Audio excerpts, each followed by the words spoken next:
Ahoy mates, Captain Marrow here, shipwrecked as always, and now I am coming to talk to you about part 2 of Charleston and Piracy. So now that we've talked a little bit about how pirates helped Charlestown really become what it is, and all of the various interactions between George Rayner and John Thurber, etc., there is a little bit of a lull in pirate history regarding Charlestown. In fact, really nothing of note comes about until about 1714. The time leading up to then, there is still small dealings and interactions with various pirates that come into port that the town still welcomes, however, in the background a bit more, nowhere near as open as it used to be back before the expulsion of John Boone. So around 1714, the girl that we were speaking of, Anne Cormac, she is set to be an arranged marriage by her father. However, she hates the idea and instead runs away with a sailor named James Bonny. The two of them end up fleeing down to Old Providence to Nassau, where they wed behind her father's back, and Anne Cormac becomes Anne Bonny.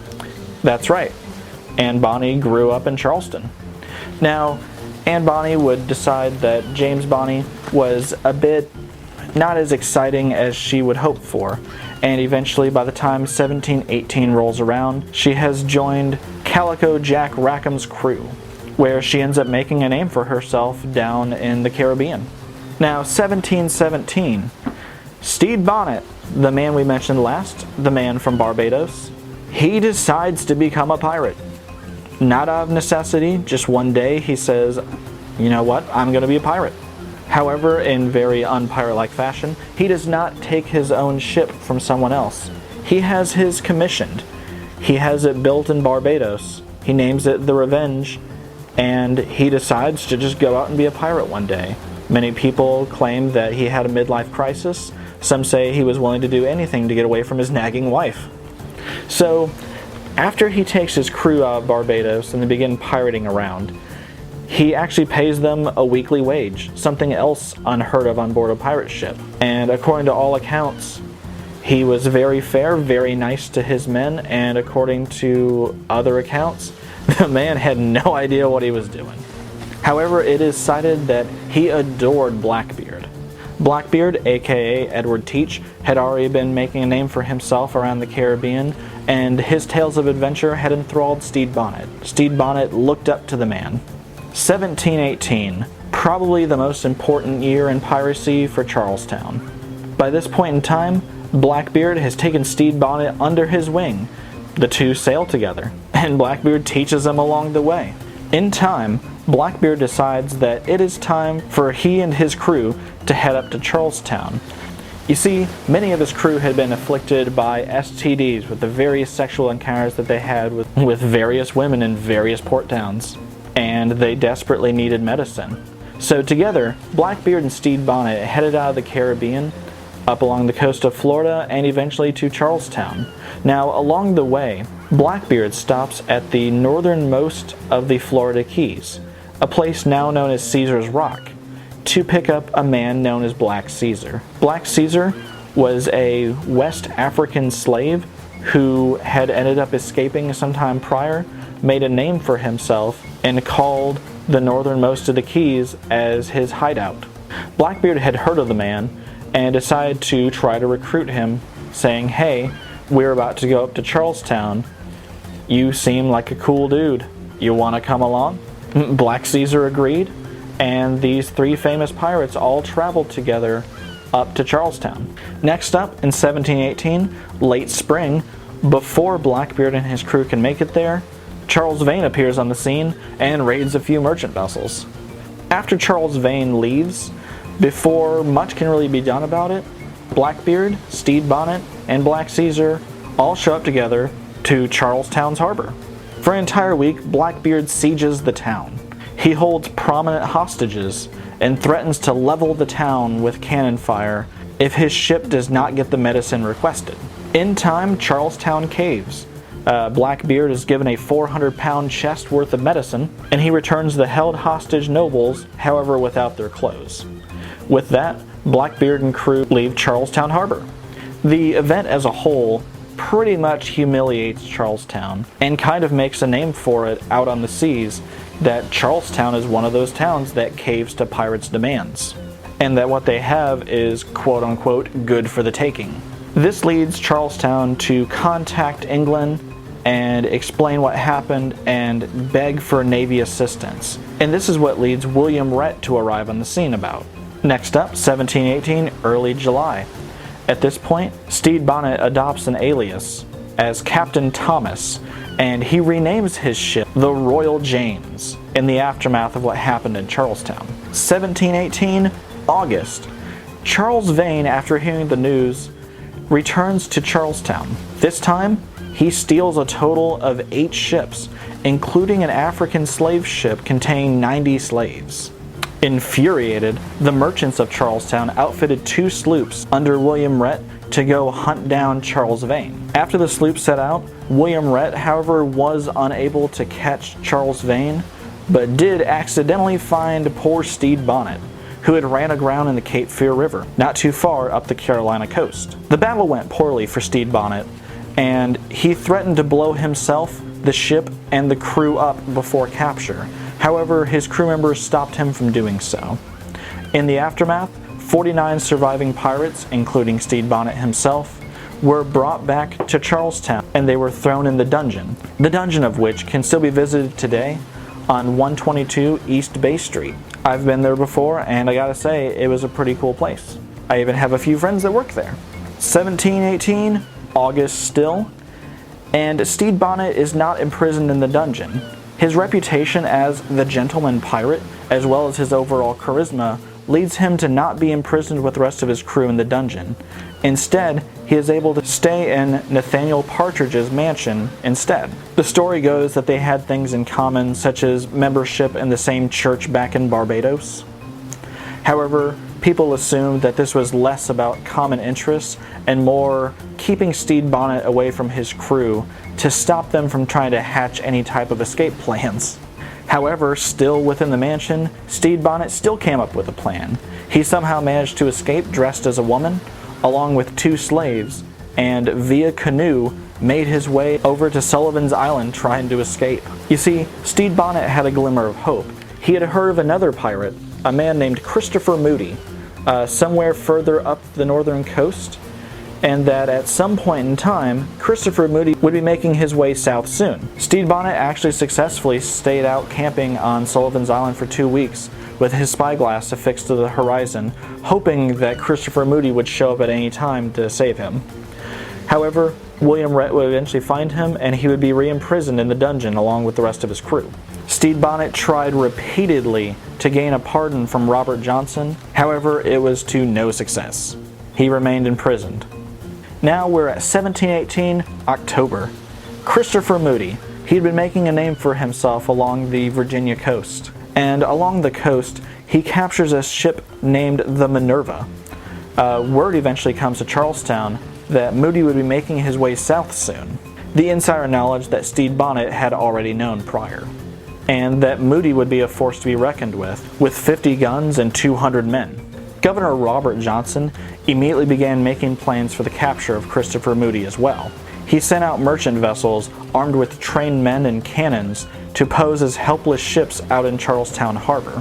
However, it was unknown what Christopher Moody's ships looked like, and when they arrived, instead of Christopher Moody taking the bait, he just sailed on into the harbor.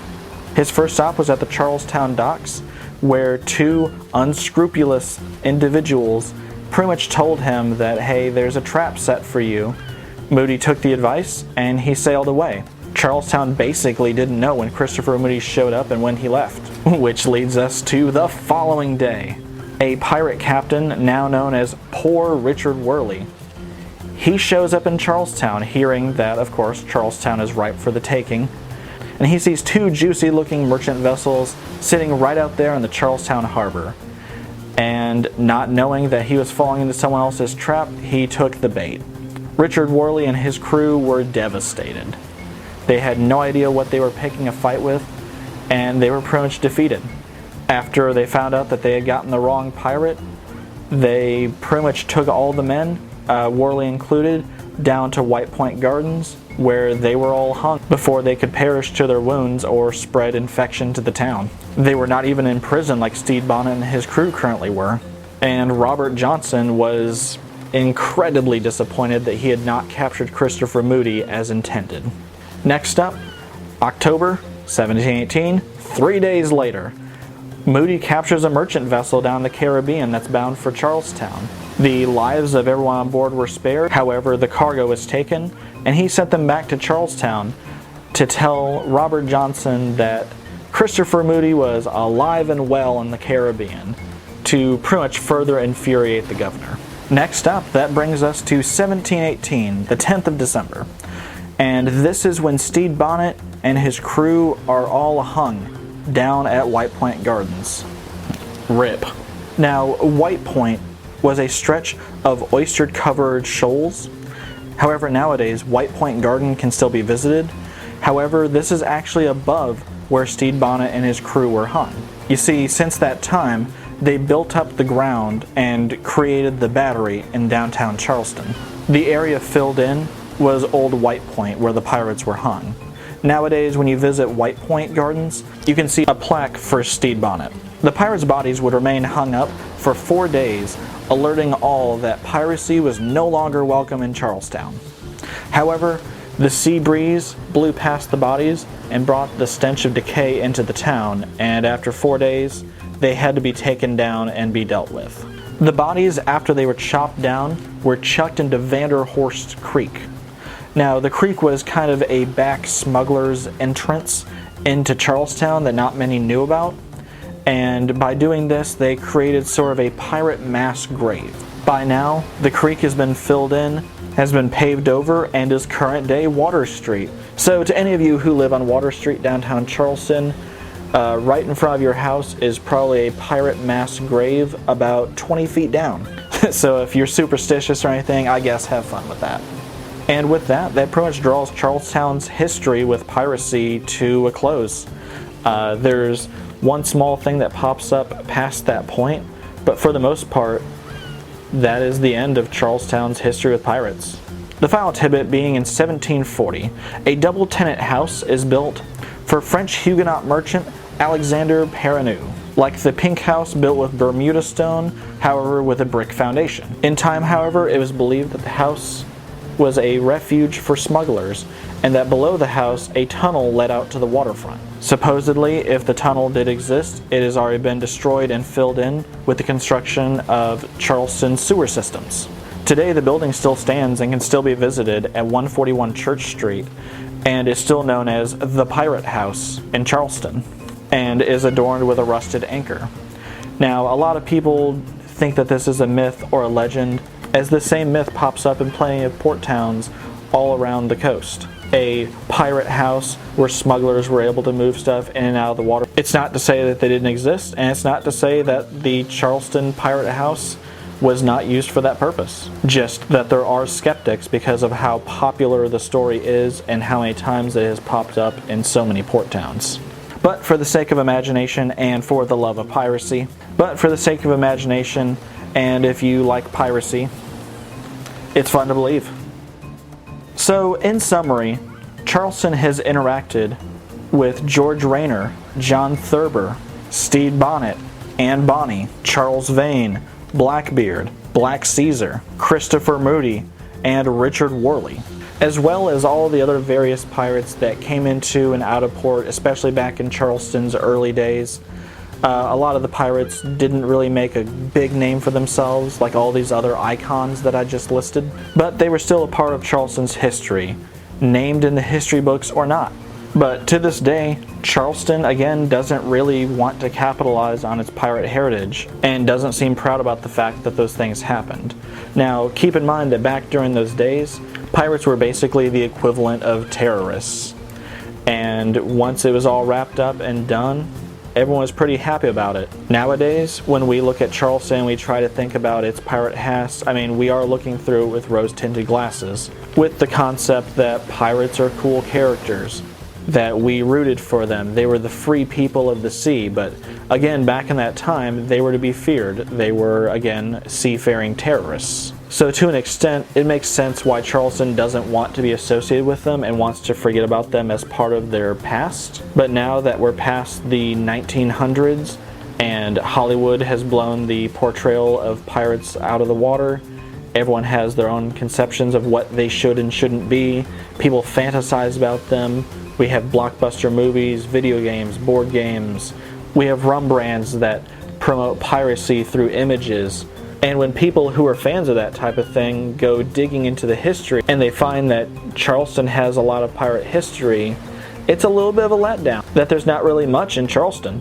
We still have a few events that pop up around here regarding pirates, and like I mentioned, the plaque for Stede Bonnet still exists in White Point Gardens. The Pirate House, whether or not it was a tale, still exists and can be visited at least from the street. You can also still go see the Pink House, and there's also still the Charlestown Few, a reenactment group of pirates that promote pirate history and the pirate history of Charleston.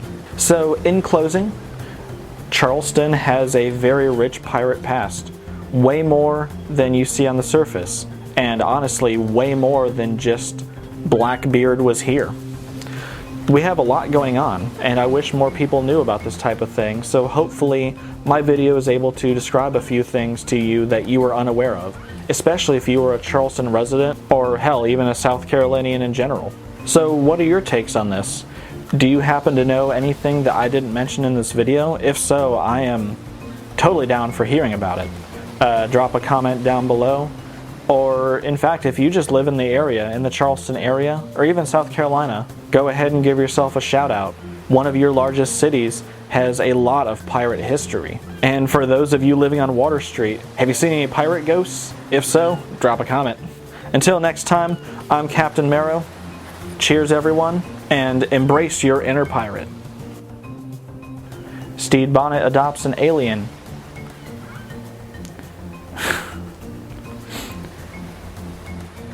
Thanks everyone for taking your time to listen to a topic so interesting to me, and hopefully it was of some interest to you. Go ahead, click the like button, subscribe, etc, etc. You know, all the typical shit that everyone says at the end of every video. Feel free to hit me up on Facebook.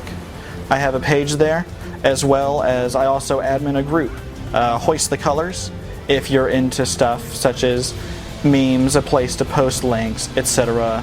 Anything pirate. And if you're mostly just into the aesthetics of everything, I also run a Tumblr page under the name of Caribbean Piracy. Now, I'm going to see you next time, and remember, keep the black flag flying. Front through an underground tunnel.